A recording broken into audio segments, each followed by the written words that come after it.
Hey everyone, welcome back to another video. यार, इस video में मैं बताने वाला हूँ कि कैसे आप कॉम्पिटिटिव प्रोग्रामिंग जो होती है उसे 1 महीने में बिल्कुल फ्री में मास्टर कर सकते हैं। तो अगर आप एक कॉम्पिटिटिव प्रोग्रामर बनना चाहते हो तो इस वीडियो को पूरी देखना। इस वीडियो में मैं बताने वाला हूँ कि कॉम्पिटिटिव प्रोग्रामिंग के लिए बेस्ट रिसोर्सेज जो होते हैं उन्हें कैसे यूज़ करें, कौन कौन से बेस्ट रिसोर्सेज हैं जिनका यूज़ करके आप एक तगड़े वाले कॉम्पिटिटिव प्रोग्रामर बन सकते हैं। और इन सोर्सेज का most of the competitive programmer use भी करते हैं। बहुत सारे लोग होंगे जो इन रिसोर्सेज के बारे में नहीं जानते होंगे, और अगर जानते भी होंगे तो ये नहीं जानते होंगे कि प्रॉपर वे में इनका यूज़ कैसे करना है। तो ये सारी बातें भी मैं इस वीडियो में कवर करने वाला हूँ। यार, हमारा माइंडसेट ये होता है कि कॉम्पिटिटिव प्रोग्रामिंग बहुत हार्ड है, हम नहीं कर सकते। तो यार, ऐसा बिल्कुल नहीं है। कॉम्पिटिटिव प्रोग्रामिंग असल में हार्ड नहीं होती, इसे हम खुद से ये सोच कर हार्ड बना लेते हैं कि ये एक बहुत ही तगड़ी चीज़ है, बहुत हार्ड है। तो यार, ऐसा बिल्कुल नहीं है। कॉम्पिटिटिव प्रोग्रामिंग के लिए मेन बात होती है कंटिन्यूटी। अगर आप कॉम्पिटिटिव प्रोग्रामिंग में इंटरेस्टेड हैं और उसमें सीरियस हैं और आपके अंदर वो डेडिकेशन है जो एक कॉम्पिटिटिव प्रोग्रामिंग के लिए बहुत ज़रूरी है, तो ही इस वीडियो को आप पूरा देखना। अदरवाइज़ मेरे इन रिसोर्सेज बताने का आपको कोई फ़ायदा नहीं होगा। तो चलिए मैं बात कर लेता हूँ उन रियल रिसोर्सेज के बारे में कि कहाँ से आप क्वेश्चन सॉल्व करेंगे और कहाँ से आप थ्योरी पार्ट पढ़ेंगे। तो सबसे पहले मैं क्वेश्चन पार्ट के बारे में बात कर लेता हूँ। तो यार, ये एक वेबसाइट है CSC.fi, जो कि एक बहुत ही तगड़ी वेबसाइट है अगर आप कॉम्पिटिटिव प्रोग्रामिंग में को अच्छे से सीखना चाहते हैं। और यार, इस पर तुम्हारे प्रॉब्लम सेट पड़े हुए हैं जिन्हें आप सॉल्व कर सकते हैं। तो देखिए, यहाँ CSC प्रॉब्लम सेट है।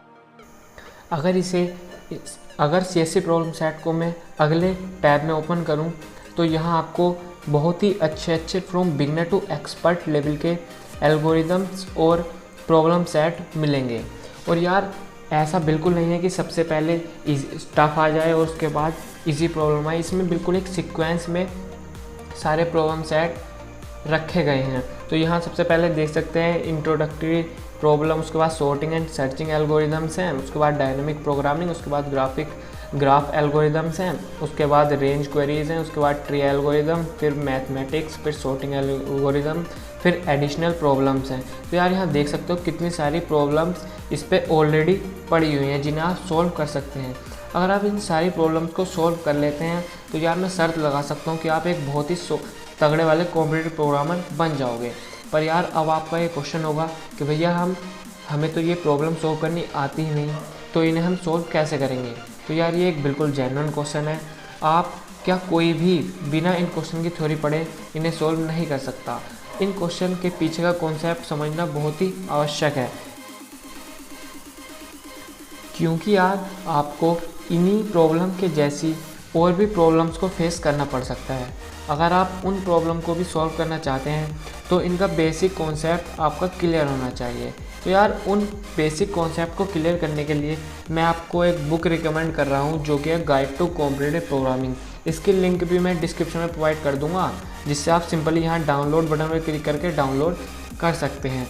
और यार, ये बुक और ये CSES वेबसाइट दोनों पैरेलल सेम पैटर्न में चलती है।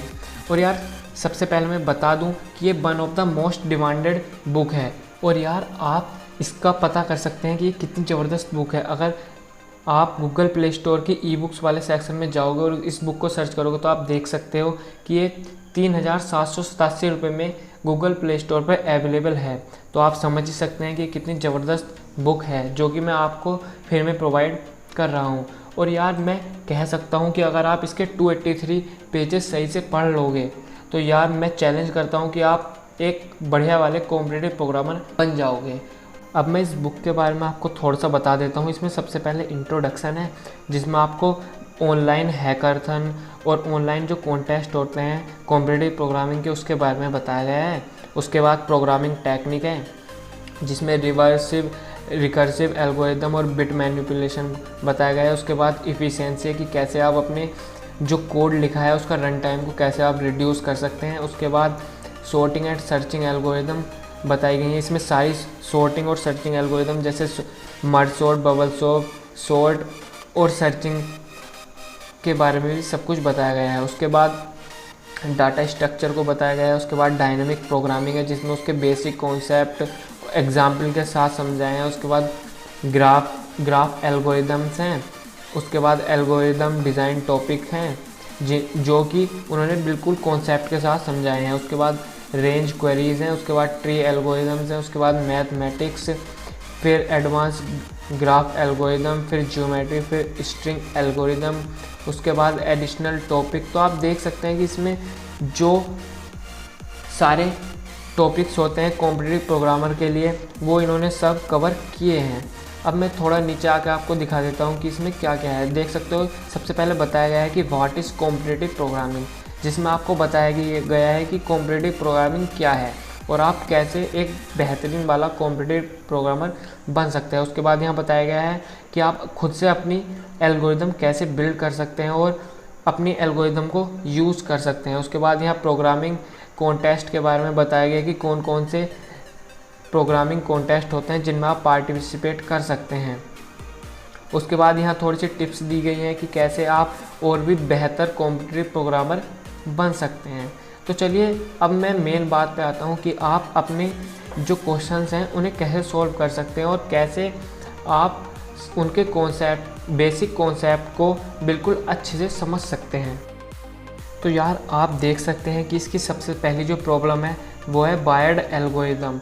ये इसका प्रॉब्लम का स्टेटमेंट है कि मैं पढ़ देता हूँ कि consider an algorithm that takes n as input a positive number n। If n is even the algorithm divide it by 2 and if n is odd the algorithm multiply it by 3 and add 1। The algorithm repeat this until n is 1। For example इन्होंने n input लिया है और ये print किया है।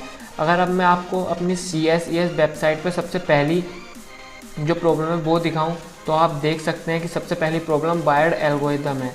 और अगर इसे मैं अपने नेक्स्ट टैब में ओपन करूं तो आप देख सकते हैं कि सेम स्टेटमेंट है। तो इन्होंने यहाँ अपना सबसे पहले इसी प्रॉब्लम को सॉल्व किया है और दिखाया है कि आप कैसे बिल्कुल अच्छे से इसे लिख सकते हैं और सॉल्व कर सकते हैं। यहाँ इन्होंने सिंपली इसका बहुत सिंपल सा कोड लिखा है जिसे आप देखकर समझ सकते हैं और यहाँ इन्होंने समझाया कि ये कोड कैसे वर्क करता है और इन्होंने बताया है कि कहाँ पर इस कोड में प्रॉब्लम आएगी और कैसे इसे सही करना है।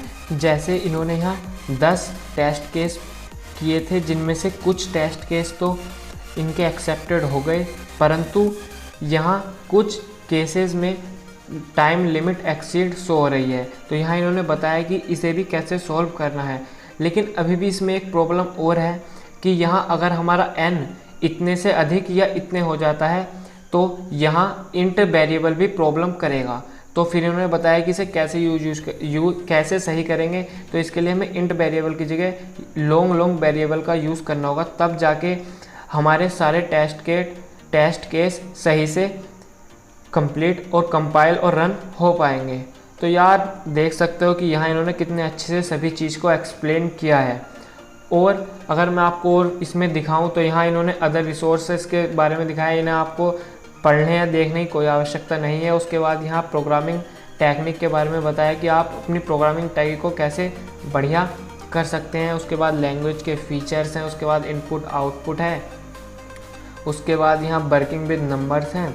और यहाँ फिर आप देख सकते हैं सॉर्ट एंड कोड है कि आप अपने कोड को कैसे सॉर्ट कर सकते हैं। जैसे आप टाइप कर सकते हैं लॉन्ग को LL में। अगर आपको लॉन्ग बार यूज़ करना पड़ रहा है तो आप टाइप करके उसकी जगह LL यूज़ कर सकते हैं या डिफ़ाइन कर सकते हैं। जैसे फर्स्ट को F या सेकंड को S डिफ़ाइन कर सकते हैं और उसका यूज़ कर सकते हैं।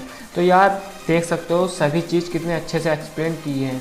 तो अगर यार उसे भी छोड़ो, CSC के एल्गोरिदम्स को भी छोड़ो, अगर आप इसे ही बुक को अच्छे से पढ़ लेते हो और देखते हो कि जैसे जैसे इसमें प्रॉब्लम आती हैं उन्हें सॉल्व करते हो तो आप खुद से ही समझ जाओगे कि CSC की प्रॉब्लम्स भी इसी सीक्वेंस में और यहाँ से उन्हें सॉल्व भी कर सकते हो। तो यार देख सकते हो कितनी बढ़िया बुक है ये। तो भैया अब आपके दिमाग में एक क्वेश्चन और होगा कि पता नहीं यार इसने कहाँ से वेबसाइट बता दी, पता नहीं अच्छी भी है या नहीं। तो यार इस क्वेरी को भी दूर करने के लिए मैं आपको सिंपली जाना होगा CSC के होम पेज पे उसके बाद यहाँ आपको स्टैटिस्टिक पे क्लिक करना होगा। तो आप यहाँ सबमिशन देख सकते हैं पिछले ईयर्स और मंथ के हिसाब से सारे। तो यार अगर मैं आपको छोड़ इस 2019 के जुलाई मंथ की ही बात कर लेते हैं। यहाँ 2019 में जुलाई में सिर्फ 21,255 सबमिशन थे। और यार अगर 2020 में इसकी बात करें तो इसमें 1,10,654 सबमिशन है।